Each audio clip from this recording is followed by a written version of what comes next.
Oh, yes. Yes. Love it. You know, our show is ever evolving. Our show is just ever evolving.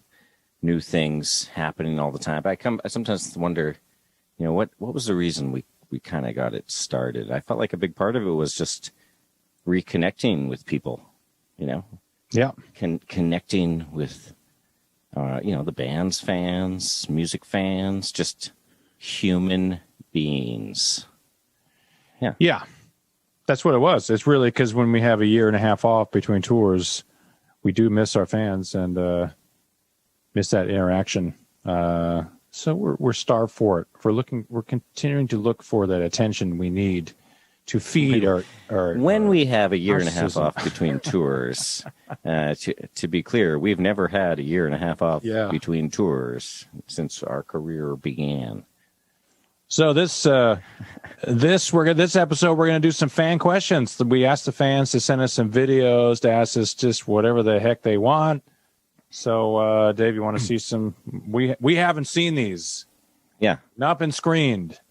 We want to try to get to all of them, right? But there's a bunch, so we're not going to do all of them today. We're going to do some. They're coming in droves. What is a drove? So, I don't know. Coming in droves. I don't know what a drove is. That's a good question. I hope somebody asks that today. Yeah, exactly. We'll find out. I guess I hope somebody doesn't ask it because we're not going to be able to answer it. So awesome. All right, let's get to our first question. Let's try one. Okay. Hey y'all, my name is Alexia and I'm from Oklahoma. And my question is, if you could make a new record anywhere in the world, where would you do it and why would you choose that place? Alexia from OK. That's a good question. Dave, what do you think? Well, it's interesting is because we're not necessarily the kind of band that ever records in the most comfortable places. We like to take ourselves out of our comfort zones to go and make records. And, for a lot of us, we lived in Vancouver and we did a bunch of our records in California. And then, we've done our last few records in London, England, which has been amazing. Honestly, I've loved being sort of completely removed from just like the regular world and feeling just immersed in the process. So we are the kind of band that, I could see us going somewhere and recording somewhere strange. If we could go anywhere and record anywhere, that is a tough question. I would say probably the island where from the TV show Lost. Is that Hawaii or something? Yeah, but the real island. Not Hawaii. Hawaii. Yeah, you know what? Scratch that. Hawaii. Hawaii would be amazing. We could go to the place where they filmed Lost and jam, Dave. We could come up with some song ideas on the beach. You know what we get done on the beach? Nothing. We would. Starting to think maybe that record that wouldn't be as productive as like rainy London. It's like that's right. It's another rainy day in London. What are we going to do? Well, let's get back to making the record. What else is there to do? Yeah. Well, it's fun looking out the window with your cup of tea. Yep. And then just looking at all the. Yeah. I don't know. Sweden. Maybe we've actually talked about that a little bit, doing a record in Sweden, and I think it sounds really exciting and interesting to think about that. Who knows? We could do a record, our next record back in the States, or we really don't know. But if I could pick a place, let's just go with Hawaii. I like it. Yeah. I'm into it. Let's go. Let's do it. Let's do our next record in Hawaii. Thank you for that suggestion. I don't think that was even a question. I think that was a suggestion. I'll take it. Sweet. There you go. Thanks, Alexia. Next question. Let's do it.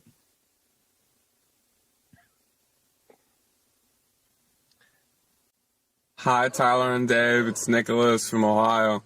My question is, if you had to play an either standard or drop tune for the rest of your life, which one would you pick? That's easy. Standard for me.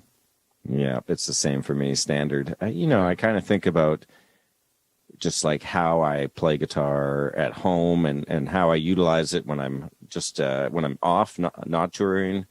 And a lot of it is just playing my acoustic guitar, strumming songs, playing songs.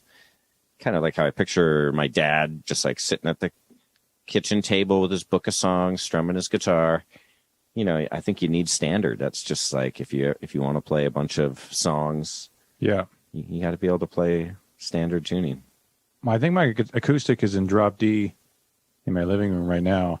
And so I'll go pick it up and I'll go to play something and you don't know it's in drop D until you hit the D and you're like, no, you blew it. And then it kind of ruins the whole vibe. You're like, oh, God, this is really cool. And I don't know. Yeah, the drop D thing is cool for like chugging and riffs. But yeah, when you want to play guitar, I always just like, tune it up. Yeah, that gets old fast.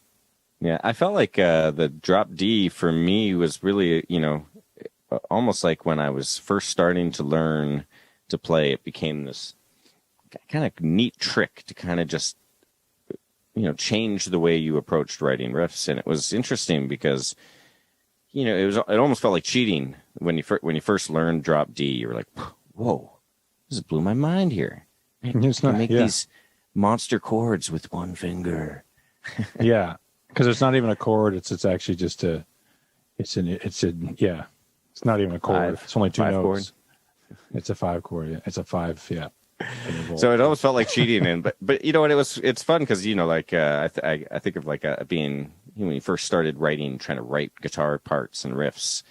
The drop D, it felt so comfortable, like you could just get in there and just like write something, and it just felt, that's how you write heavy stuff. It's.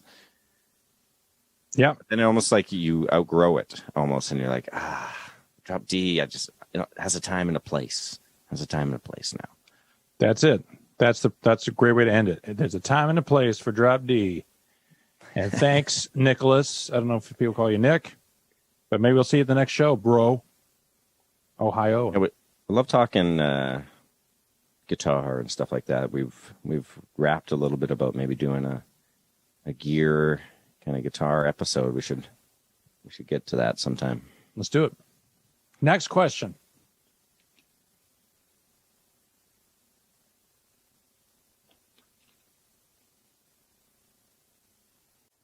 How many theory tattoos have you seen on people? Because I know I have one. I'm just wondering if you could give a guesstimate. Oh. Ooh. It would definitely be double digits, looking at like, I would say in our lifetime, how many theory tattoos have we seen? There's quite a few. Hundreds. I don't know. We see them every show. Meet and greet. Yeah. There's always a fan in every meet and greet that has a theory tattoo. Autographs. They've got our autographs tattooed from the last time we saw them. Lyrics. A lot of lyric tattoos. The Angel of Death from the first record. That's tattoos. Right. Yeah, there's quite a bit. Yeah, I think I've seen one with the 4 skulls, autographs. But anytime someone wants you to autograph them, they'll say, like, I want to get this tattooed. So you're like, are you sure? This won't come off. Are you sure you want to get my name tattooed on you? And they're like, yeah. Okay, but then you put it like, okay, then I'll make it look good instead of putting a half-ass effort into it. Get out of here, kid. Let me make it look good for you. You know what? I'm going to do something special for you, kid. Make it look good. Well, like it's you're tattooing it. It's funny when you join a band too, because like the autograph thing just happens. It's not like you prepare for it. It's not like you sit at home and like on a piece of paper. Right. No. It's just like someone's like, "Can you sign this?" You're like, "Sure," and you're like, spell out your whole name like with a crayon. You're like, "I don't know what I'm doing." It's funny, like when I go somewhere, they drop 500 CD booklets in front of you, and they're like, "Sign these," and then your signature goes from every letter to just a couple letters and a lot of lines, just some lines. I even stopped doing the L's in my last name. Now it's like TC. Yeah. And it's just like, yeah, exactly. Sign these 1,000 booklets. You don't have to sign them today. And then it's like, nope, you said. Arm is burning. Yeah, got to get them done. that's kind of gone away a little bit too, actually, the CD booklet thing, just because there's not as many copies of that kind of thing. Now we're just like signing vinyls and stuff like that, which is awesome. The lady that asked that question didn't say her name or where she's from, but I'm going to say she looks like a Kelly. If I was to guess. A Kelly from Cali. Maybe she's from Cali. Maybe. That'd be cool. Yeah. Maybe she's a Callie from Kelly. Maybe it's her mom. Well, it's hard to know for sure. We'll never know. We'll never know. Next question.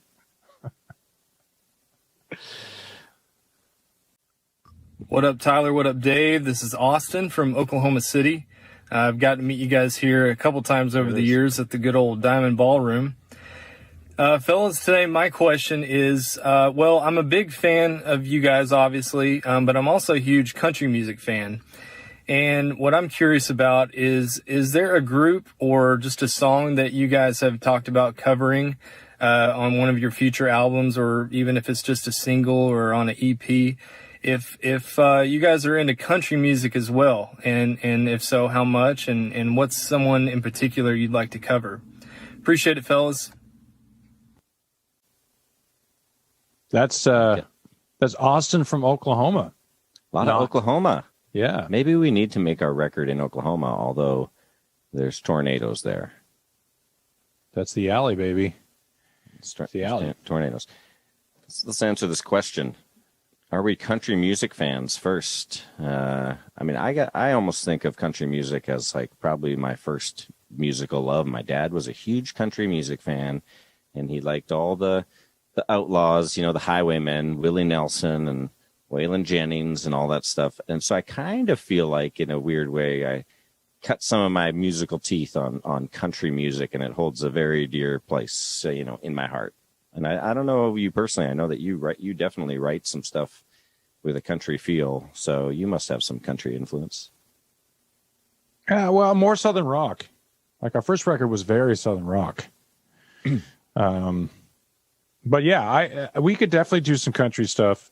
Any songs? I mean, I've done some country covers. I think I sent some clips of some Toby Keith and some Garth Brooks. But we had, Joe Don Rooney from Rascal Flatts sang and played guitar on one of our songs, which was a song called Live My Life Like a Country Song. Yeah. But, yeah, there's always a little bit of that country flair and the stuff that we do, like even songs like Hate My Life. That was almost like a Friends in Low Places kind of feel, where it was just like a guy and a guitar. So, yeah, but I don't know.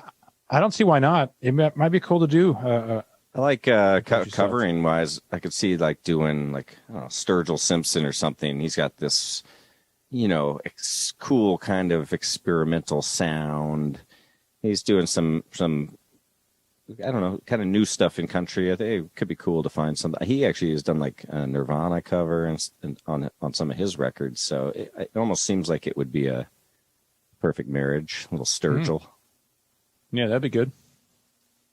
There you go. Yeah. Good Let's question. look into it. I like that. Yeah. Yeah. Sweet. Thanks, Austin. Let's do another one. How many more we got? We got some. I don't really know, to tell you the truth. We got just 1,000, Dave. 1,000. We can't get to them all, but here we go. Hey guys, so if something were to happen and you could no longer be musicians, what is something that you think you would want to really do for the rest of your life? Something you think you would really enjoy? I look forward to the answers. Thanks, guys. Great question. Because we've probably thought about this a lot in the early days. What am I going to do with my life when this is all over?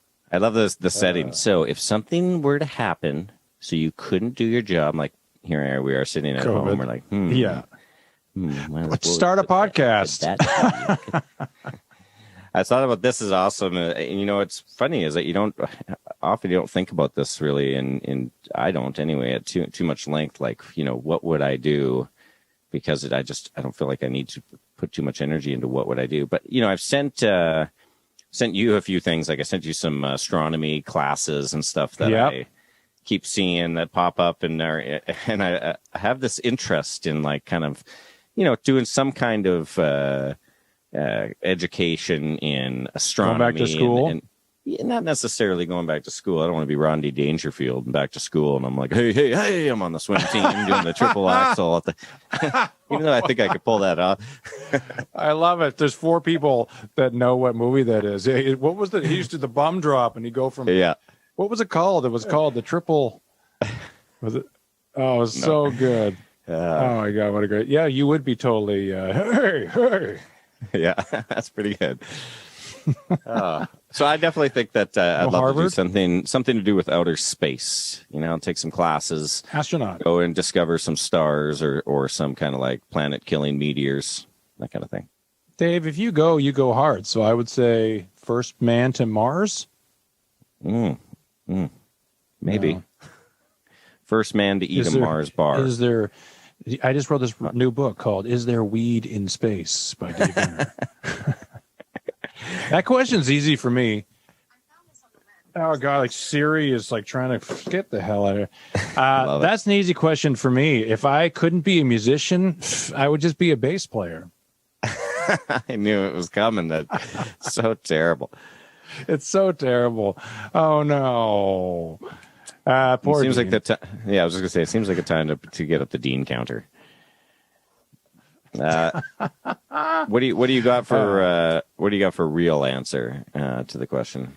You got to have something. It's similar though. I don't know what it is as soon as you get older. Because what's her face from The Professional? What's the actress's name? Natalie Portman. Natalie Portman. Didn't she like go back to Harvard, graduate, I think she did. And then the singer from River Cuomo. Who's the singer from Weezer? Yeah, that sounds right. He went back to something like that, Harvard or something, and graduated in I don't know what. But I don't know. There is something weird, almost like because being in a band, you do you kind of ditch school. They're really not very educated people. At least I can speak for myself. Yeah, so it's like for me too. Not a lot of school, not a lot of high school, no college really. And then it's just like now you kind of have some more downtime. You're like, I could go to college, I could do this. But I remember you talked about that astronomy class. And the first thing I said to you was like, well, how many hours is it? And you're like, it's like 40 hours. I'm like, well, how much is it? And you're like, it's like $600. I'm like, yeah, I could blow that. Cause then $600 and then I won't feel bad when I bail. It got too daunting. I got scared because I was like, this gives you 3 college credits. And I'm like, whoa, wait, hold on. Towards your doctorate. This might be too legit for me. I don't think I can hang with this real life. And it's funny, as I went out last night and started talking with some friends, of course, my wife and like one of her colleagues. So it's like doctors, we're talking about doctors and they're talking about them in high school. And I'm just like, oh yeah. And meanwhile, I'm talking about how I got kicked out of library assistance class and had the only guy to fail spare. Yeah. And only reason I graduated is because Phil Ayers created a class called Guitar Science 12. That's right. For me, after I got kicked out of library assistance. I just can't relate to doctors who are like, I had to, have 4.0, I don't know, everything. I'd be in the best honors class, this. And I'm like, man, I had a spare every block and I was just not showing up to school. No. If I had a spare in the afternoon, then I would go home at lunch. Not come back. That's it. I wouldn't go back. And I failed that class. It was science or something. That was failed. Yeah. But, so now you look back and you're like, yeah, I'd like to be educated. Why? Because I'm sort of skipped that part of my life. Exactly. It's got to be what it is. So there you go. That's a good question. That was a great question. Some great answers. Great answers. Yes. And she didn't say where she was from in her name either, but she's definitely a Lacey. I'm going to say. Well, definitely a Lacey. Massachusetts. I'm thinking Massachusetts. Lacey from Mass. Yep. Thanks for coming out with that one, Lacey. She parked a car up there at Harvard Yard in Boston or what? I like it. All right. Let's see another one. I think we're probably running out. We got a couple more queued up. There we go. Yeah. Hi Tyler and Dave, my name's Toby from London, England. My question for you guys is, although we're massive fans of bands like Guns N' Roses and Motley Crue, do you think it's bad for their legacy that they have singers like Axl and Vince who, with respect, don't sing as well as they used to? That's cool. That's an interesting question. Yeah, interesting question. How do we answer this without getting beat up? I take something sort of. Sometimes I try to look at things in a different perspective. That's how I put it. And being a big hockey fan, I often think of things in like a hockey term and hockey sense. And you see like the young players, and that's when they're playing the best, and they're awesome, and they score, and they get interviewed, and they just like shoot out the BS answers, and they just like their little hockey robots, kind of like what you are when you get started. And then you kind of learn throughout their career. They get to the end of their career, and it's like, they don't have like the flash they used to have when they were younger, but now they're honest. They take the stuff that they've learned. People are learning from them. And, I don't think that you get to a point where you start to consider your legacy anymore. You start to think now just about taking your opportunity to continue to enjoy what you love to do. And I think about it in terms of bands like, say, Alice in Chains, who lost their singer. And then like they get together and they get a new singer, and people are like, I don't know, is that right? And I just think about the band guys that want to play together. They played music together forever, and they just want to play music together. And I get to this point where I think the whole idea of your legacy and what it means, it starts to not be as important as the fact that, you get to continue to do what you love to do. And I don't think it sullies the legacy in the long run of a band like, say, Motley Crue. For Vince Neil to be able to go out there and not be able to pull off what he could pull off back in the day, it doesn't take away from him now. He could do it. So now it's like he's getting out, he's bringing these people the memory. They all know that he's not 25-year-old Vince Neil. They're getting the Vince Neil that is able to come out and perform for them now and give them that amazing time. So, I mean, I love to see it. I don't want these people to just cut their career short. Like, there's the band, for example, who just went and did like The Last Waltz. And it's like, hey, we're at our prime. We're going to just have one last show, invite some friends and end it on a high note. I mean, that's really awesome. But then I look at it and go, I just would love to have had a chance to see you guys, even not on your high note. Right. Yeah. Yeah. How come you never say what the band's name was that did The Last Waltz? Yeah. The band, bro. The band. No, let me ask you one more time. Yeah. I mean, being a singer, I'll tell you, like I went and, our vocal coach here in town, she has a bunch of other people in opera, and she does the singer from Paramore and stuff. And it's all, we all have the same freaking problem. As we get older, our voice changes. And she actually said that men's voices don't change until they sometimes get into their 40s. It's not like a puberty thing. It's actually like, and she says she's seen opera singers that will be a tenor, and then they'll get to the 40, and then they'll become a bass, and their career is over because then they can't sing any of that stuff. So that's the one thing that's kind of frustrating being a singer, is that the inevitability of you will not be able to hit that stuff. I'm not going to be able to sing Bad Girlfriend when I'm 70 years old. It ain't happening. All the bases are like, oh, look who came around, huh? What, the tenors don't want you no more? Yeah. Oh, the tenors, they don't want to know you hanging out with the bass? Yeah, beat it. You're with the real man now. You're with the real man now, bitch. Yeah. Yeah. So I don't know. Yeah, it's a little scary, but yeah, Dave's right. Like, we just want to play. We want to perform. So it's tough, too, because when you're young, I remember going in with Howard Benson on our second record, and the first thing he said to us is like, we need to pitch this stuff up. We need to make this stuff like higher. And we're like, okay. Of course, didn't really figure it out till we got in the studio, and I'm singing like everything at the top of my range.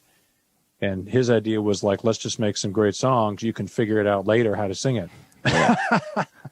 So obviously I sang it, but like, how do you sing that every night for the next 20 or 30 years? Right. So, I mean, he was right, but yeah, it all catches up to you.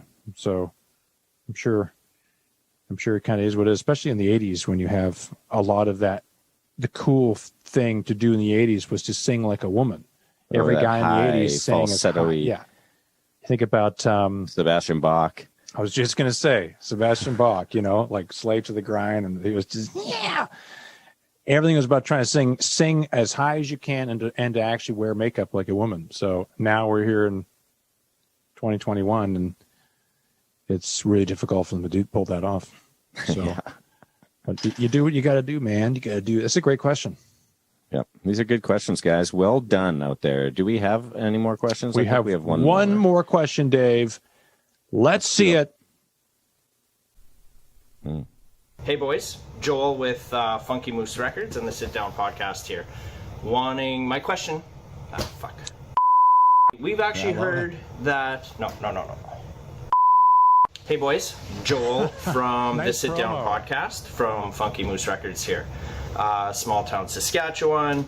Want to know if you guys will accept this invitation to come on our podcast. Can maybe elaborate on the story we heard from Weapons that you guys coined the term W3A Pawns. That'd be awesome, boys. Thanks. I was gonna say, what is Weapons? But then when he said W3A That's that Canadian Pawns, band. then I realized. So yeah, our last tour that we just did before the pandemic hit was a Canadian cross Canada tour, and we did the tour with a band. Are they from Saskatchewan? They're from Saskatchewan, I think. They're called Weapons, and they were a bunch of great young kids. I think it was kind of one of their first real tours across the country, and our first show was in Vancouver, and they had signs for their dressing room, and I guess their logo, their band name logo, the E is a backwards 3 or something like that. And so we just, what you like to do, there's always a little bit of razzing. There's a little bit of razzing with, young bands when they get on a tour with you, and it's all out of love and appreciation, But we always love to give a little razz. So I saw, the W3A Pawns, and we're like, we gotta call them W3A Pawns. So we all introduced ourselves to them. Hey, what's up, guys? You're the boys in W3A Pawns. Nice to meet you. I think you led that. Yeah, it's going to be a good tour. The Theory and W3A Pawns cross Canada tour is going to be a good run, guys. Yeah. We're going to, you know what? I'm going to introduce you tonight on stage too. Their name, W3A Pawns sounds like an internet password or something. Yes, it is. You need to have one number and one piece of punctuation in your password. One capital. Yeah. So the guy has a podcast called Sit Down Podcast from Funky Moose Records. Let's do it. Let's go on their podcast. I'm down. Yeah, sure. Let's do it. I want to know where. He said small town Saskatchewan. Like, we're not going to know where it is. Come on, man. There's places out there called small. We've been to every town in Saskatchewan, all 3. Yeah, that's right. Okay, so there's a town called, where's Buffalo Jump? There's a place called Buffalo Jump. Is that Alberta? There's Moose Jaw. There's another one too, isn't there? There's another one with something to do with animals falling off a cliff or something. Yeah, there's a bunch. Interesting names up there in the prairies. Yeah, sure. There you go. We accepted it. So that was fun, man. The fan questions are fun. We'll do another bout of this. We've got some more in the can. And you know what? Don't be afraid. Send your video questions to bandmeetingpodcast@gmail.com. Please make sure to say your name and where you're from, so we don't. Otherwise, have to guess your name correctly. Otherwise, we're going to tell you your name and where you're from. That was fun, Dave. That was fun. I enjoyed that. I love the connection, like we said earlier. It's good to see these faces and hear their questions, and just look forward to just getting back out and rubbing our faces together soon. Yeah, I can't wait to do some inward singing, mouth to mouth with one of you guys. Yeah, but anyways, follow us on our socials, Band Meeting Podcast and all that crap. Check out our merch store, and we'll see you on the next podcast. Dave, anything else? No, I think just was fun. We'll see you next time, and cue outro music. Bye. Band